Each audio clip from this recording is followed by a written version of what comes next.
کیا آپ جانتے ہیں ایک ایسا دن جس نے انسان کی تقدیر بدل دی؟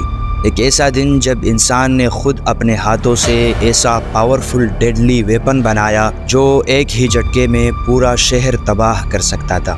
16 جولائی 1945 نیو میکسیکو کے ایک ریتیلے علاقے میں پہلی بار ایٹم بم کا ٹیسٹ لیا گیا۔ اس لمحے نے صرف ہسٹری نہیں بلکہ پوری انسانی تہذیب کو ہلا کے رکھ دیا۔ یہ سب ایک مشن کے تحت کیا گیا جسے ٹرینٹی ٹیسٹ کہتے ہیں۔ لیکن کیا آپ جانتے ہیں اس مشن کے پیچھے کی اصل کہانی کیا تھی؟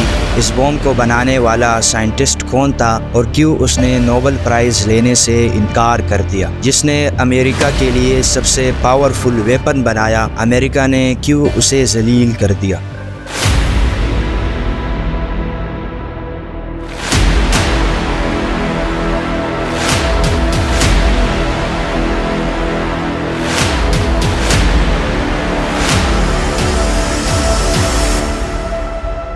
نائنٹین 1940s کے دوران دنیا سیکنڈ ورلڈ وار کا سامنا کر رہی تھی۔ ہٹلر جرمنی کے لیے ایک ایسا ویپن بنانا چاہتا تھا جو دنیا کو اس کے گھٹنوں پر لا کر رکھ دے۔ اس کام کو سر انجام دینے کے لیے اس نے ایک جانے مانے جینیس سائنٹسٹ ہائزنبرگ کو چنا۔ ہائزنبرگ بھی ہٹلر کی طرح جیوز سے نفرت کرتا تھا۔ اس ڈر نے امریکہ کو مجبور کیا کہ وہ بھی اپنا خود کا سیکرٹ پروجیکٹ شروع کرے جسے ہم آج مین ہیٹن پروجیکٹ کے نام سے جانتے ہیں۔ یہ ایک ایسا پروجیکٹ تھا جو $2 بلین سے بھی زیادہ کی فنڈنگ کے ساتھ شروع کیا گیا اور دنیا کے سب سے بریلین مائنڈز کو اس میں شامل کیا گیا۔ جے رابرٹ اوپن ہائمر، جسے فادر آف دا ایٹمک بم بھی کہا جاتا ہے، اس پروجیکٹ کو لیڈ کر رہا تھا۔ اس پروجیکٹ کی سب سے بڑی مشکل یہ تھی کہ ایک ایسا ریئیکشن شروع کیا جائے جو نیوکلیئر فیشن چین کی صورت اختیار کرے، جس میں یورینیم اور پلوٹونیم کے باری نیوکلیس سپلٹ ہو کر بے حد طاقتور انرجی ریلیز ہو سکے۔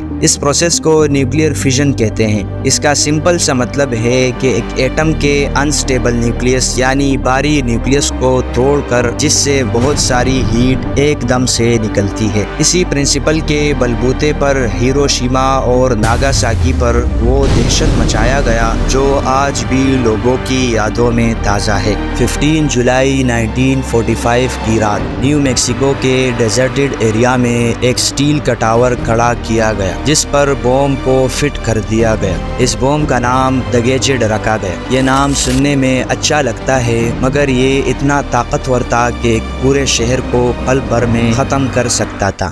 16 جولائی کی صبح 5:29 پر اوپن ہائمر اور دوسرے سائنٹسٹ نے اپنی آنکھوں کے سامنے وہ چیز دیکھی جو انسان نے کبھی نہیں دیکھی تھی۔ ایک ایسی چمک جو سورج سے بھی 10 گنا زیادہ تھی۔ ایک ایسا ایکسپلوژن جو 180 مائلز دور تک محسوس کیا گیا۔ جب یہ بلاسٹ ہوا ایک میسو فائر بال آسمان کی طرف اٹھا جو 7.5 مائلز تک پہنچ گیا۔ سب لوگوں نے کالے چشمے پہنے تھے مگر پھر بھی کچھ لوگ تھوڑی دیر کے لیے اندھے ہو گئے۔ اسی دوران اوپن ہائمر نے یہ الفاظ کہے: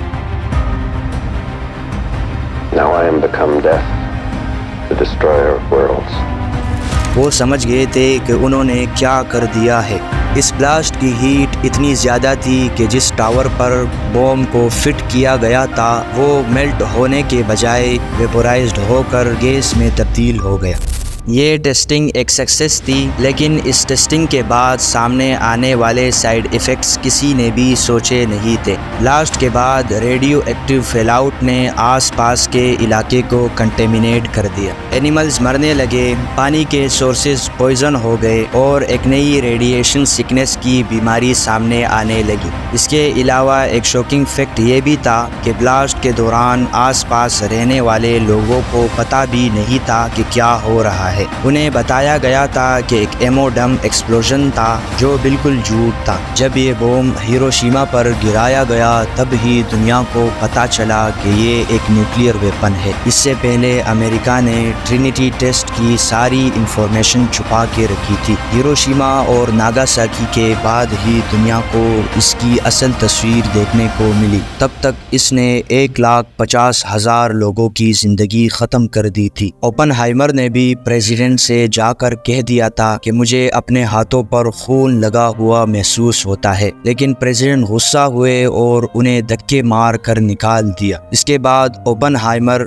گورنمنٹ پروجیکٹ سے دور رہے اور نوبل پرائز لینے سے بھی انکار کر دیا۔